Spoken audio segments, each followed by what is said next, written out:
there are very few doctors who have good handwriting.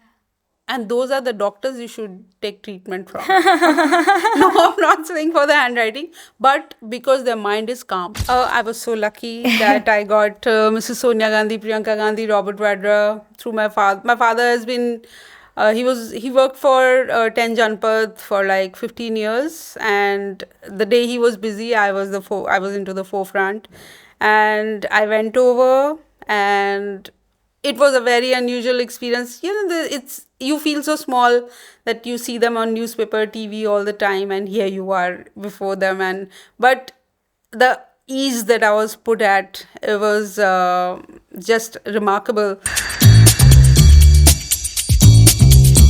Welcome to How Did You, a podcast series where we explore the journey of creative minds from all walks of life.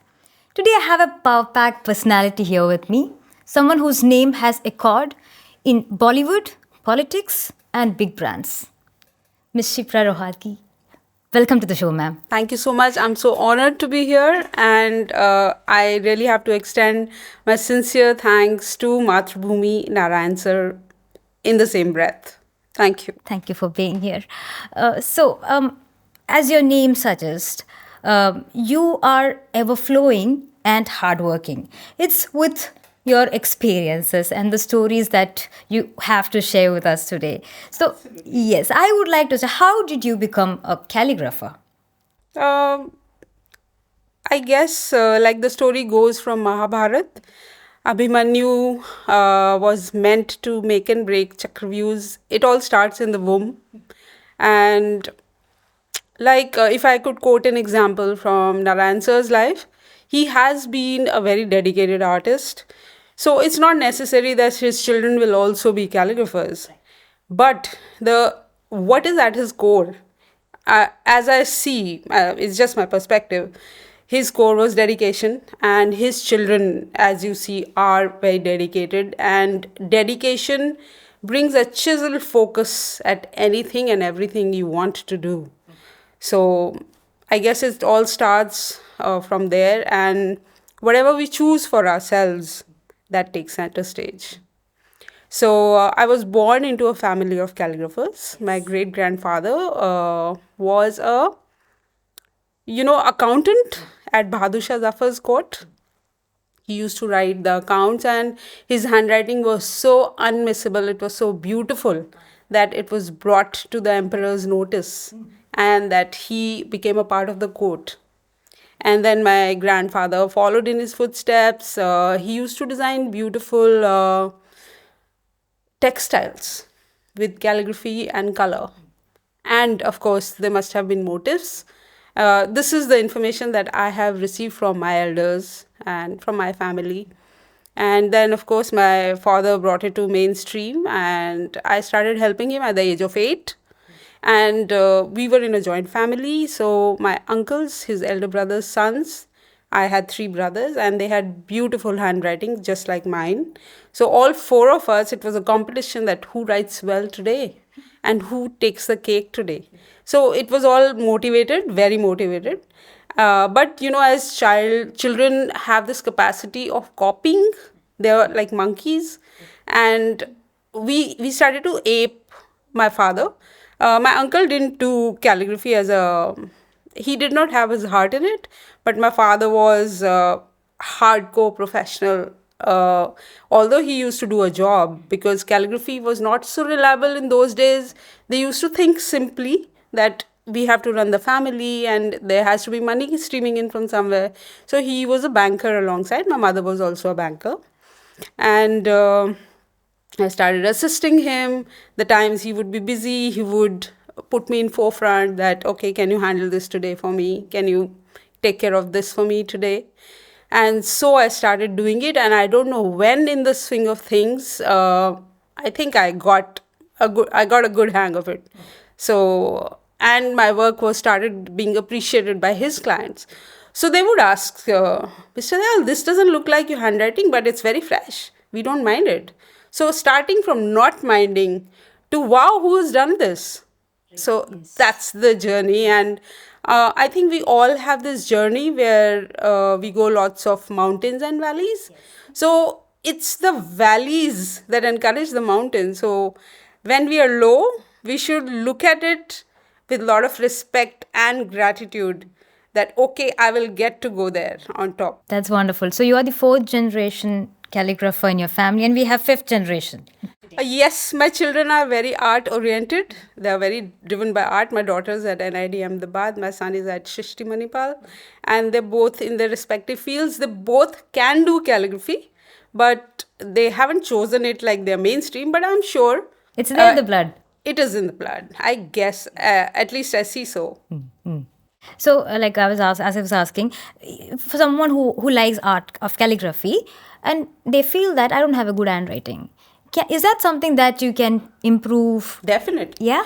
Handwriting is a product of your state of mind. You would have noticed when you're in a hurry, you don't write so well. It's sometimes it's illegible also. But when you're calm, when you're collected and you're writing something, your handwriting is like pearls coming through. Yeah. So we are moving too fast. We all need to slow down a little, and your handwriting will be fine. And it's just a few parameters that if you keep in mind, you can improve your handwriting by yourself. We don't need a teacher. We should just consider a little space between each alphabet so that one alphabet exists. Alphabet for me is a person. It should be given its own life, light space, air space, and it exists, it prolifers. So we just need a little space between each alphabet, and each alphabet should have its defined spaces. Like just now at the panel discussion, I was describing a small E. So it has a bowl, and then it has a bowl here. It has two bowls. So if those bowls are clearly visible, that's an E. So the emptiness is just decided by one black line. Right, right. So if we just give a little clarity and just slow down a little. So also the presence of mind. Very much, very much. So is there a specific way you hold your pen or that would impact your writing? Uh, Like pencil, a ballpoint or a pencil? No. No, doesn't matter. I suggest that everyone should use a fountain pen. Fountain pen. Because a fountain pen makes you make a little effort, a little more than a ballpoint, although it's effortless. But it's a little different than a ballpoint or a pencil. And that strain just helps you write well. So first thing is to improve your handwriting, use a fountain pen. Second thing is whenever you're writing something, just write a little slowly. Even if you don't want to tell yourself that I want to improve my handwriting, you will see that there is a marked difference. So when I take a handwriting improvement class, I make them write a passage, then I give them a few instructions, then I make them write the same passage again, and they are able to see a visible difference in just first write. And how right is that? Yes. Pun intended. Very true. So, as you were mentioning before, you have worked with reputed names, right? How was the experience? Like the kind of brief? So these are people that, see, as a layman's perspective, I've only watched them on TV and I don't know how they would be in person, right? But you have closely worked with big names, big brands. So, like, for example, Deepika Padukone, Party Invite. How was the working experience like? And yeah, please share that with us, ma'am. So I haven't I haven't met her in person, but I have interacted with her for an event of hers through her, I don't know who that lady was, but so what I understood from that little exchange was she was crisp in her communication. What is life? Life is communication with the other people. Who are we? We are social animals. So if we are keeping our communication clean, clear, crisp, the next moment will be born into perfection. So it's the same thing about handwriting. If we are crisp, clear in our making, we are creating good handwriting, good calligraphy. So dealing with brands, okay, I'll give you one example here. I did one assignment for Salvatore Ferragamo, an Italian designer, and they were launching their brand in India. And they called me. I went for a meeting and they wanted to see the kind of styles I could produce. Okay. So I shared a few styles that I could work with, and they said, I want a bridge lettering style, which is not India, which is not Italy, which brings India to Italy, which brings Italy to India, and India and Italy hold hands. Okay. That was too much of Yes, that's something for me to understand, but so I said, okay, can I have a cup of coffee and can I have pen and paper? So there I go. So then I created a few styles, I showed them, and then they shared some samples that, okay, we've done this in the past, but we don't want it to be repeated. So take it from here and give me something. So I have a picture of it, I'll share with you.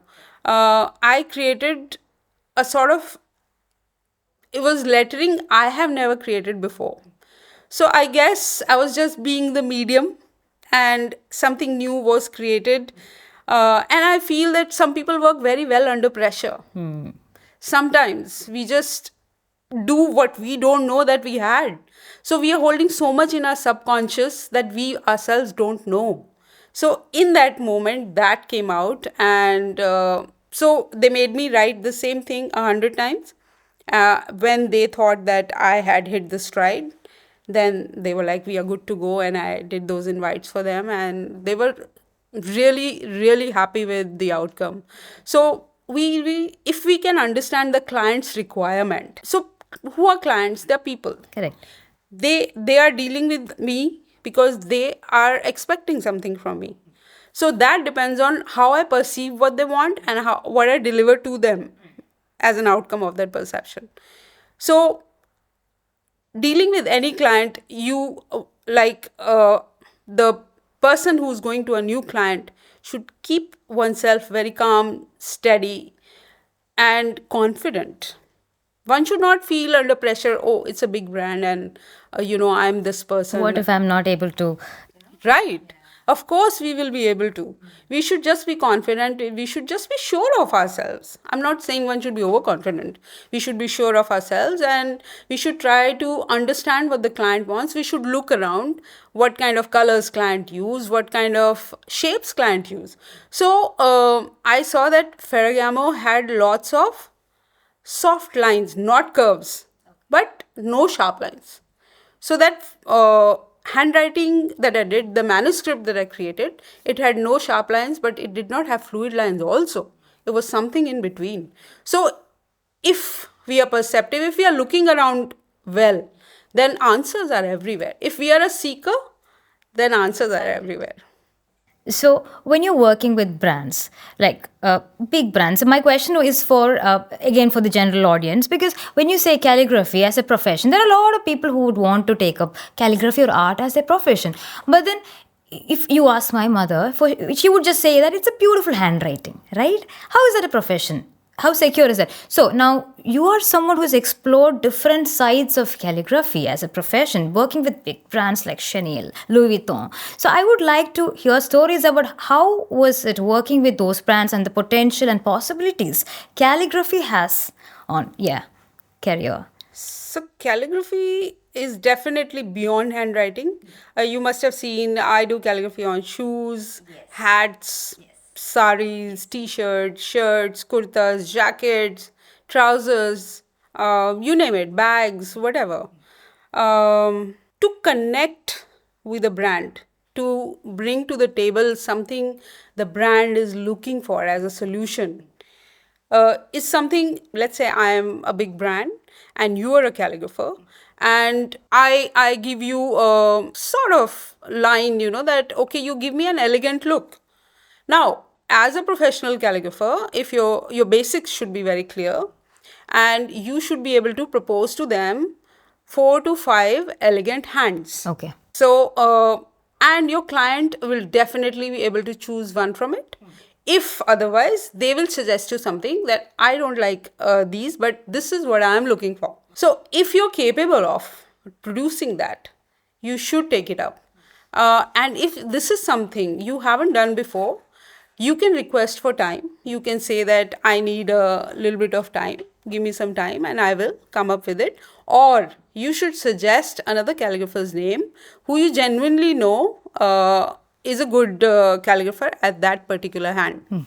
So what you are doing here don't think that you're losing this job, but when you give a assured reference, you solidify your bond with the person who the work is going to, and the person am I on the right track? Yes. And the person you're suggesting it to. So it always happens that in a you I'm the brand, and I request you to do something for me and you're not available. Yeah. Life puts you in every situation, so we have to be learn to be kind and open, uh, and so work will come around. It might take a little time. And I suggest that when calligraphers are not doing a professional assignment, they should create things which they have not done before. They should kind of create a bank for a time to come, when, like, let's say there's a lean time of the year, and you as a calligrapher, you're creating lots of artworks, base artworks, watercolor backgrounds, ocean backgrounds, sky backgrounds, river backgrounds, tree, floral backgrounds. You should create those so that after, when your lean period is over and people are looking for gift items, you have those ready. And you just add a few words to your ready background. Just imagine, like, it's not necessary that under pressure you are able to imagine there are so many themes. There are actually so many themes to choose from. How many can a person think of at one time? And when the mind is befuddled, it doesn't really give you lots of responses. Right. So one should keep creating a bank of backgrounds and artworks, so that when the time is there, you are able to, and the more work you have, your portfolio will be stronger. So when you're approaching a new brand, when you're serving a brand, they like to look at your work, and they will only choose you on the basis of your portfolio. So your portfolio should be really strong. So if I want to attend one of your classes, how can I? So let's say I'm in Delhi or in Kerala, we can do online sessions. I'm very happy to teach online. How do we contact you? So I have a website, I have Instagram handle, Facebook handle. My brand is called Likhawat Designs. And just say meow to me on the message, and I will understand that we are connected.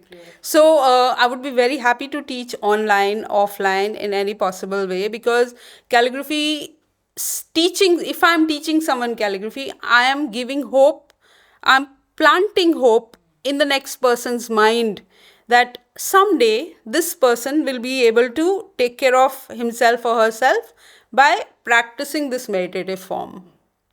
Well, it's not necessary we have to do it professionally. For self growth,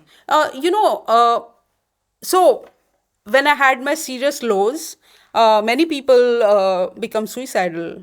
We start thinking of dangerous things. We start thinking of harming ourselves. We start thinking of harming others. And it's a very, very common thing. It's not something that I'm saying on this platform to create an outrage or something. It is an experience we all go through.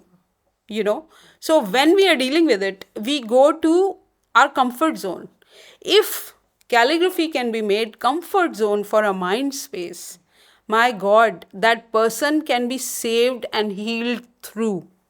So during my lows, I would shut my room. I would tell my family, okay, I need 15 minutes for myself. I would just go to my table. I would hit the table with pen, paper, ink. I would cry. I would journal. And I would feel so light. It's a catharsis. We need to deal with our emotions. So it could be calligraphy or it could be any other art form. And since I do calligraphy, I do it professionally. I feel that calligraphy has a lot of hope. Look at Narayan sir's energy. My God, he's brimming with it. Yes. Totally. So, guys, if you would like to visit Likhawat Designs, Likhawat means handwriting, right? Likhawat means handwriting. Yes. So, you can visit her website and get her classes. So, ma'am, I have this question for you. You are a fourth generation calligrapher. So, your forefathers have used a traditional medium. And I think it's from your generation where you have seen the shift to the technology, Oh wow, right? what a question. Yes. So, how did you feel with the transition? Was it too hard for you, or were you excited to try? Because you are very familiar with a product, material in front of you, holding things and all that, and to digital, which is not something you touch, right? You create. So, what is the transition? And Oh, that's a very interesting question. So I was not very comfortable. Its mind is so naughty. It always resists something new. new, okay. Okay. So when I was seeing around that, okay, oh, he's using, oh, she's also using digital medium. Oh shucks, I don't know this. Oh, how would I do Was this? there a pressure? Sorry. Was there a pressure of is there a Yeah. FOMO of Yeah, Yeah, yeah. it was. I was scared. Oh my God, what am I going to do? Where am I going to go? I don't know this. So YouTube came to my rescue. I saw a few videos. So then I thought to myself, but how will I use it? So what I started doing was like, okay, I've come to your studio to paint your wall, right? So what I started doing was I would take my iPad. I have this beautiful app called Procreate. It has saved my life. In fact, it has given me so much hope. And I did not know I could do calligraphy on Procreate, but of course I can. There are friends in the profession who are doing it digitally, and they help me. Like there's a friend called Vipul. He's a calligrapher from Gujarat. He made me a calligraphy tool on Procreate for Devanagari. And my God, there was no looking back. So I would take a picture of your studio and I would create it on iPad so that you get a look and feel that how the end product is going to look like. And it gives you so much freedom and it gives you so many ideas that you can create. So it moved me into digital work.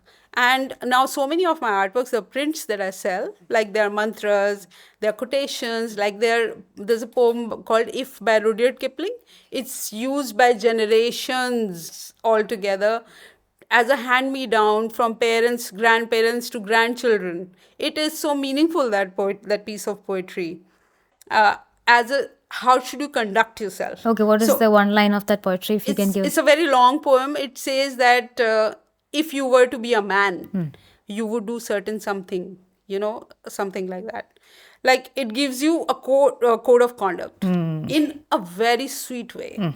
So it's very long, it's very lengthy, but if you can write it beautifully, if you can divide it, give it nice breathing space in a calligraphy page. So these things are so easily done in layers on a medium like Procreate. So I create those on Procreate. I can add, I don't have to use any color, any brush. Brush is there, calligraphy pen is there, everything is there in the Procreate. Canvas is there. You want watercolor effect, you have watercolor brush. You want acrylic color effect, you have acrylic color brush. You want to do Devanagari calligraphy, it is there as a tool in your Procreate brand. And it gives you so much freedom to work. My work has, I would say, it has grown 10,000 times because of Procreate. And you feel fulfilled with the art that you create? I am feeling bad. I have edited on Procreate. I have already written that book, painted that book more than 20 times, but I would have written it 40 more times if Procreate was not there. So it helped me edit it on Procreate. So when you see the outcome of that book, you will know what I'm talking about. So going digital is another great medium for calligraphy, and you come across to your client as a thorough professional. When you are able to show an end product on a tab to your client, you've won over. And I'm telling you, you're gonna get hundreds of references with work like that. So you worked with Priyanka Gandhi.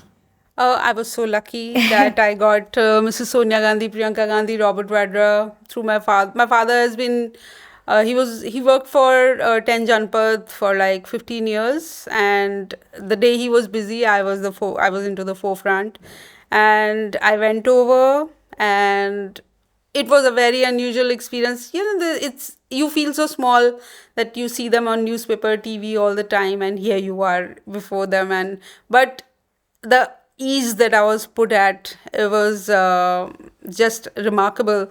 So I went there, and Priyanka really appreciated how I wrote, and she was very happy with the outcome. Robert was also there, and he was very happy with it. He said, "Ma'am, would you please write my cards too?" So he consulted with his mother, and they hired me as a calligrapher. And there was, with the reference, I got another job, and um, of course, it was an experience I would never forget. I was just 18 or 19 years old, and when we are children, we don't know the formalities and the difficulties. So I was very nervous, but I was put at ease because I think Mrs. Gandhi, she's a mother too, and I'm sure she could see that she's nervous. And I was a child. I was a child till I was 30. But so, yeah, I felt really good there. When your client makes an effort to put you at ease, you deliver your best, because when you're comfortable, you are doing something naturally. So any act of natural work, the outcome will be fabulous. So that story will stay with me. Beautiful. Oh, that's a remarkable memory, right? It's something that you can always Yeah, carry with you. the memories with that nervousness. But yeah, it was a very good experience for me, and of course it upped my confidence quotient. I walked out of Tangent with 10 times more confident. And yeah, I was really rewarded well for that. I wasn't expecting much. I was just I was so full of gratitude that, oh, it's okay, I don't need to be paid for this job. But they insisted, no, no way. So I was very happy to be rewarded. I was young and I was paid so much money for it. And I was like, wow, yeah, Wow. one more work. Beautiful. So you have worked with a lot of people's favorite people, right? Lot. So have you analyzed their handwriting and like any handwriting that you remember, any actors or personalities or So it so happens that I work for BMW from time to time, and they have these events at fairs where they're displaying, launching new cars and models. Um, I'm at a table where I'm doing calligraphy and I'm doing handwriting analysis. So I get to meet a lot of people, whose handwriting I get to analyze. So um, Anushka came once, and Virat Kohli, Anushka. And I was, Sonam was another person. Um, many cricketers were there. Um Young cricketers were there. I work for the hockey team. So I'm very friendly with the women's hockey team members, and I have pictures with them. Fantastic people. so what is your feeling when you see the handwriting? So you already have these people, but when you see the handwriting, you have a different perspective to it Oh, because you are yeah. good at analyzing. Yeah.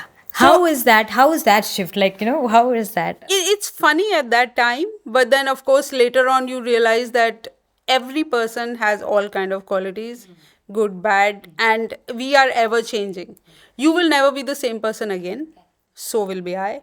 And everyone who I have met, they are in such a tearing hurry that the handwriting is like, I shouldn't say anything about. Yeah. So it's only the people, like there are very few doctors who have good handwriting.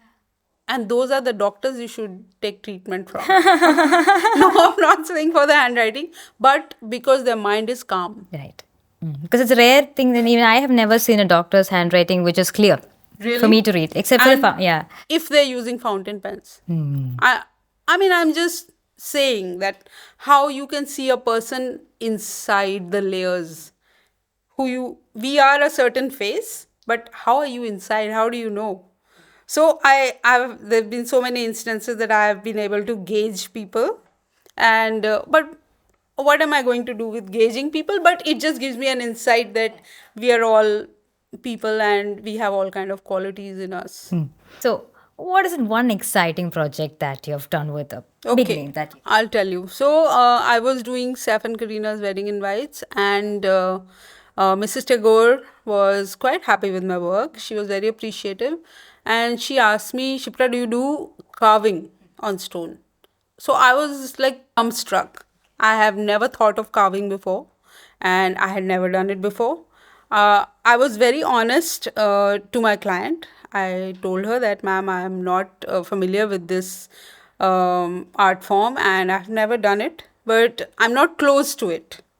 So she introduced me to this master carver, he's an Englishman living in India for last 50 years. He's an elderly gentleman. He introduced me to her and he eased me into stone carving. And he has this huge workshop where they do inlay works and they use precious gemstones, flushing them with the marbles and creating beautiful artworks. So I was very, very thankful for that project. I was able to be a part of creating the tombstone for Nawab Patodi, and it's housed in their bungalow, or sorry, palace in Patodi. So that gave me an idea, that I've done so many mediums, I've never carved a stone. So it gave me an insight into that, and then I started carving stones. So there is really no end to an artwork. The limitation is only in our heads. We can take our artwork, and now, if you want, let's say you want me to do a nameplate for your house. So I can create it digitally. I can send you the file and you can just give it to the the people who make the Yes. nameplate. With that file, he will be able to carve it digitally. Okay. They are digital With the carving design that, machines. yes, yes, yes. Oh, nice. It will be chiseled to perfection.